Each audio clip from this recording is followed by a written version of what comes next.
তুমি হেৰি জানানে বিহু নাম বিহু শিকিছিলানে বিহু এটি শুনাই দিবানে বিহু এটা গাই দিয়া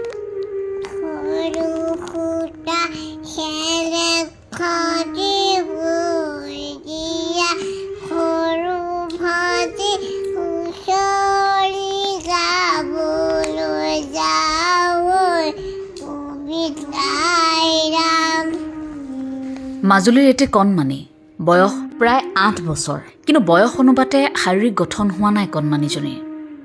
চিকিৎসকে জনোৱা অনুসৰি বিশ্বত 100 জনৰ শৰীৰত ধৰা পৰিছে এই ৰোগ আৰু উত্তৰ পূবৰ ভিতৰত আমাৰ দেহা মানুহজনীৰ শৰীৰত প্ৰথম ধৰা পৰিছে সামাজিক মাধ্যমত এই কণমানিটিক লৈ মাজে সময়তে মাতৃয়ে ভিডিঅ' দিয়ে আৰু এতিয়া প্ৰায় লোকে তেনেকৈ দেহা মানুহক চিনি পায় জটিল ৰোগত আক্ৰান্ত হৈ থকা এই কণমানিজনী বৰ প্ৰতিভাধৰ আচৰিত তাই বোলে নিজৰ কামবোৰ সকলো নিজে কৰিব পাৰে স্মৃতি শক্তি অত্যন্ত প্ৰখৰ এই কণমানিটিৰ আৰু বহু কথা আছে সাহসী মাতৃগৰাকীয়ে আমাৰ ND24ত আহি কথন বিক্ষণ অনুষ্ঠানত বহু কথাই ক'লে আচলতে কাৰ ভুল চিকিৎসাৰ বাবে এই কণমানিটিৰ এনে হ'ল 8 বছৰ বয়সত কেইবাটাও এতিয়া অস্ত্ৰোপচাৰ সহ্য কৰিব লাগিব তাই এতিয়া এই কণমানিটিক আপোনালোকৰ অকণমান সহায়ৰ প্ৰয়োজন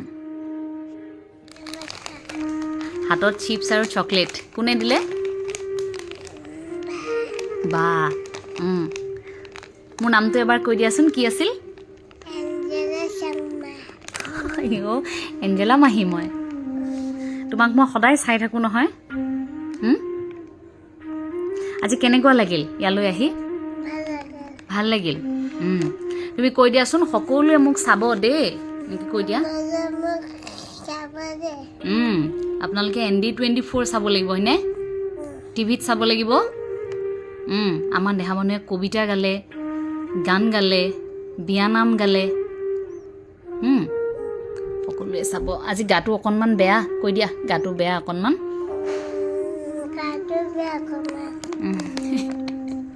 লাজ কৰিছিলা নি কৰা নাই নহয় মাই সঁচাকেনে ভোক লাগিছে নেকি এতিয়া তাই ভোক লাগিছে বুলি কোৱাত তাইক কিবা এটা খুৱাবলৈ বুলি লৈ গ'লোঁ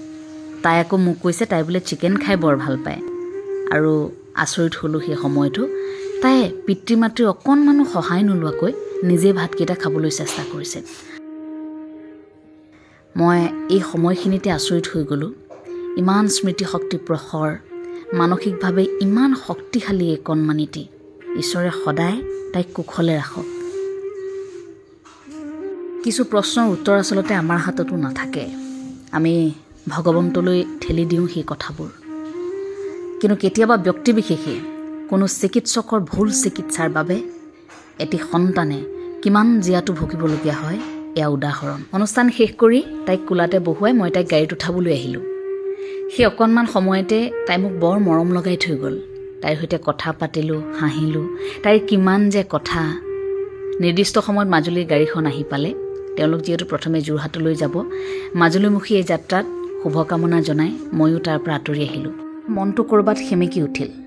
পিছদিনা ৰাতিপুৱাই তাইৰ আকৌ এটা মেছেজ পালোঁ শুনকচোন তাই কি কৈছে